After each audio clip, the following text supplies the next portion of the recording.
asertiva y nos han respondido con rotunda negativa.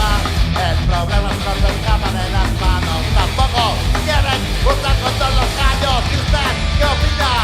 ¡Con la gallina! ¿Y usted qué opina? ¡Con la gallina! ¿Y usted qué opina? ¡Con la gallina! ¿Y usted qué opina del aborto de la gallina?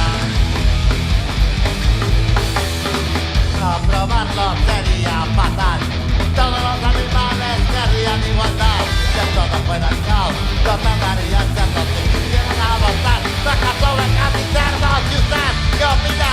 ¡Con la gallina! ¿Y usted qué opina? ¡Con la gallina! ¿Y usted qué opina?